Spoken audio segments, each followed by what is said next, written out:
Civilization or Barbarism? An Authentic Anthropology by Dr. Cheikh Anta Diop.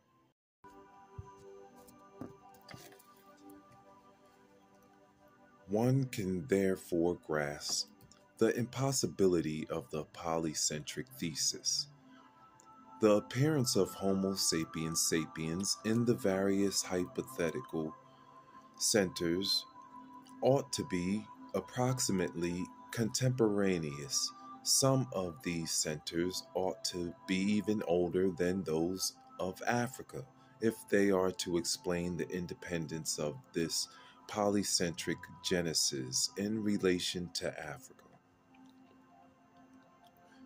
On the contrary, all of the so called centers of the appearance of modern man are more recent than those of Africa and can therefore be explained with Africa as the starting point by more or less direct filiation through migration and geographical differentiation as a consequence of paleo-environmental adaptation.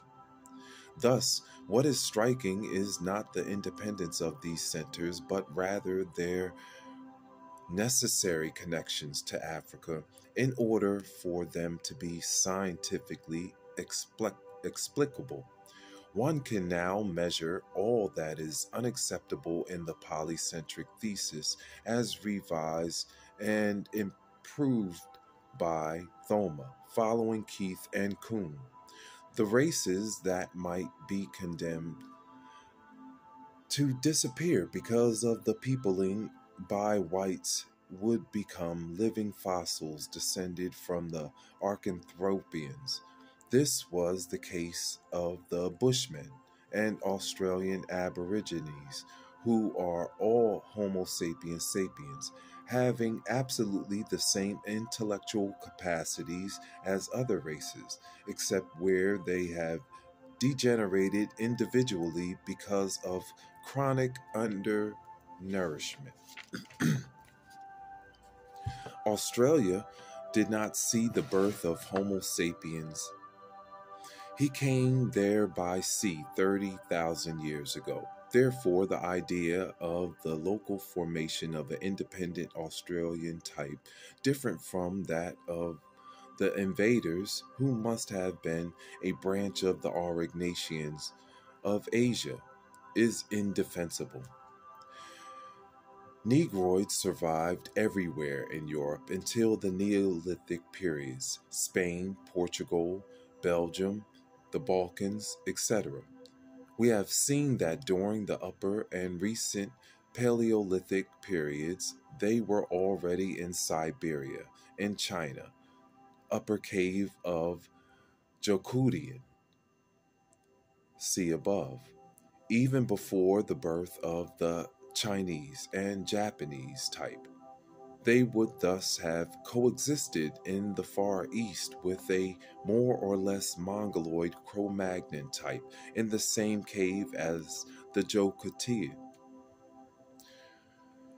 There is no better way to delimit the conditions of crossbreeding between Negroid and Mongoloid Cro-Magnon in a defined paleo environment, a crossbreeding which ultimately may have led to the formation of the recent branches of humanity: Yellows, Japanese and Chinese, Semites, Arabs, and Jews in a different geographical context.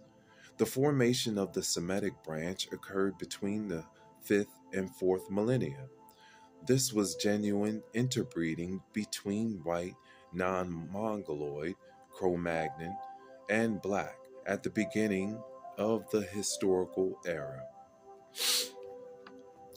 In the Riyadh Museum in Saudi Arabia, one can see the reproduction of cave paintings showing the Negroid type that inhabited the Arabian Peninsula in Neolithic times. This type, who progressively crossbred with white elements, came from the northeast to give rise finally to the Arabian type. Not until the Sabaean era 1000 BCE was the crossbreeding completed in the south. Figures 14, 15, and 16. No brachiocephalic race could have been formed before the Mesolithic period, in other words, before 10,000 years ago. Therefore, we are able to distinguish the dolichocephalic races of the Upper Paleolithic periods. African Negroid, Homo 1 Kangera, 150,000 years ago. The Grimaldi Negroid, Europe, 33,000 years ago. The Cro-Magnon, 20,000 years ago. The Paleo-Siberian, 20,000 years ago. The recent brachiocephalic races that appeared during the Neolithic period are yellow-skinned. Japanese and Chinese, 6,000 years ago. The Semites, Akkadians, Arabs, Jews, 5,000 years ago. The mutation of the Grimaldi Negroid into the Cro-Magnon has become a quasi-patent fact for all scientists who are not shackled by ideological preoccupations, and molecular biology is now trying to isolate the process in a laboratory. Thus, at the Biscay Conference of 1976, a roundtable discussion directed by Professor B. Peruniras was devoted to the phenomenon, i.e., to the study of the depigmentation of blacks, leading to the formation of the white type. A great white American biochemist has just proposed a new explanation of the phenomenon based on the biosynthesis of vitamin D due to the action of ultraviolet rays. The correlation between skin color and the latitude of origin populations is a fact, but its interpretation by a mechanism of selection adaptation remains a hypothesis that is plausible but not yet demonstrated. Europe was not the birthplace of Homo sapiens sapiens, who came there as a migrant Negroid. His mutation into a Cro-Magnoid became more and more necessary, but the special mechanism of this mutation has not been fully understood, far from it. Molecular biology has just turned its attention to the problem.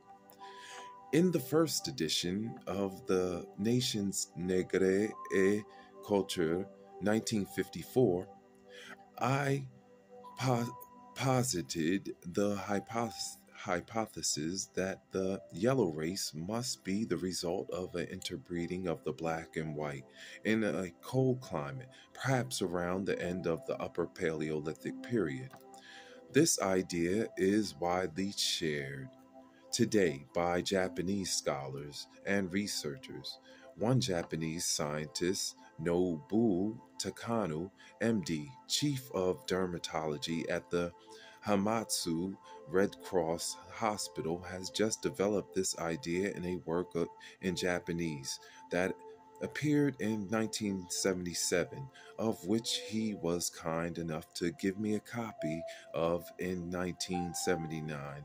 When passing through Dakar, he visited my laboratory with a group of Japanese scientists. Takano maintains in substance that the first human being was black. Then blacks gave birth to whites, and the interbreeding of these gave rise to the yellow race. These three stages are in fact the title of his book in Japanese, as he explained it to me. And I will stop there and we'll continue with civilization or barbarism. I'm Uriel Riley. Thank you.